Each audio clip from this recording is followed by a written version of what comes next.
Grimm's Fairy Tales, The Wolf and the Seven Little Kids, by Jacob Grimm and Wilhelm Grimm. There was once upon a time an old goat who had 7 little kids, and loved them with all the love of a mother for her children. One day she wanted to go into the forest and fetch some food, so she called all 7 to her and said, "Dear children, I have to go into the forest. Be on your guard against the wolf. If he comes in, he will devour you all, skin, hair, and everything. The wretch often disguises himself, but you will know him at once by his rough voice and his black feet." The kids said, "Dear mother, we will take good care of ourselves. You may go away without any anxiety." Then the old one bleated and went on her way with an easy mind. It was not long before someone knocked at the house door and called, "Open the door, dear children. Your mother is here and has brought something back with her for each of you." But the little kids knew that it was the wolf by the rough voice. "We will not open the door," cried they. "You are not our mother. She has a soft, pleasant voice, but your voice is rough. You are the wolf." Then the wolf went away to a shopkeeper and bought himself a great lump of chalk, ate this, and made his voice soft with it. Then he came back, knocked at the door of the house, and called, "Open the door, dear children. Your mother is here and has brought something back with her for each of you." But the wolf had laid his black paws against the window, and the children saw them and cried, "We will not open the door. Our mother has not black feet like you. You are the wolf." Then the wolf ran to a baker and said, "I have hurt my feet. Rub some dough over them for me." And when the baker had rubbed his feet over, he ran to the miller and said, "Strew some white meal over my feet for me." The miller thought to himself, "The wolf wants to deceive someone," and refused. But the wolf said, "If you will not do it, I will devour you." Then the miller was afraid and made his paws white for him. Truly, this is the way of mankind.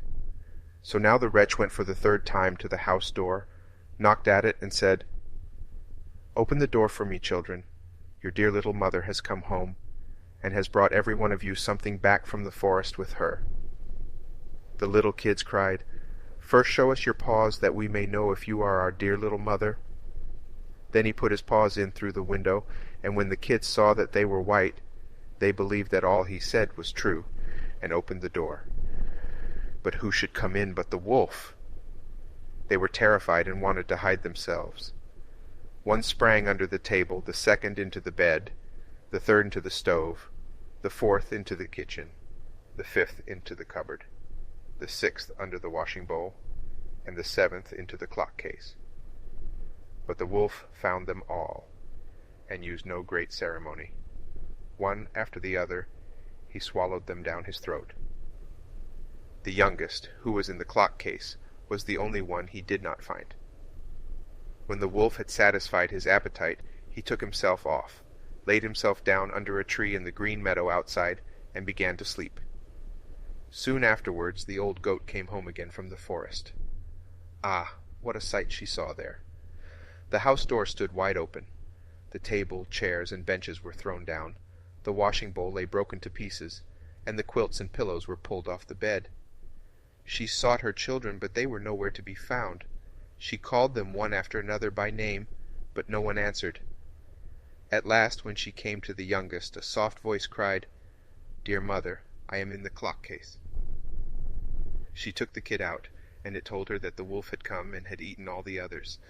Then you may imagine how she wept over her poor children. At length, in her grief, she went out, and the youngest kid ran with her. When they came to the meadow, there lay the wolf by the tree, and snored so loud that the branches shook.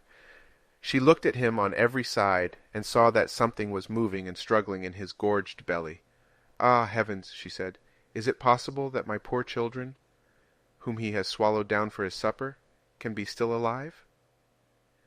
Then the kid had to run home and fetch scissors and a needle and thread, and the goat cut open the monster's stomach. And hardly had she made one cut, than one little kid thrust its head out, and when she had cut farther, all 6 sprang out one after another, and were all still alive, and had suffered no injury whatever, for in his greediness the monster had swallowed them down whole. What rejoicing there was! They embraced their dear mother, and jumped like a tailor at his wedding. The mother, however, said, "Now go and look for some big stones, and we will fill the wicked beast's stomach with them while he is still asleep." Then the 7 kids dragged the stones thither with all speed, and put as many of them into this stomach as they could get in. And the mother sewed him up again in the greatest haste, so that he was not aware of anything and never once stirred. When the wolf at length had had his fill of sleep, he got on his legs, and as the stones in his stomach made him very thirsty, he wanted to go to a well to drink.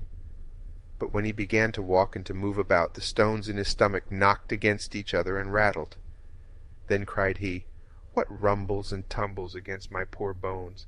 I thought 'twas 6 kids, but it feels like big stones."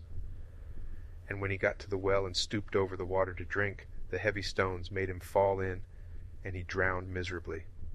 When the 7 kids saw that, they came running to the spot and cried aloud, "The wolf is dead, the wolf is dead," and danced for joy round about the well with their mother.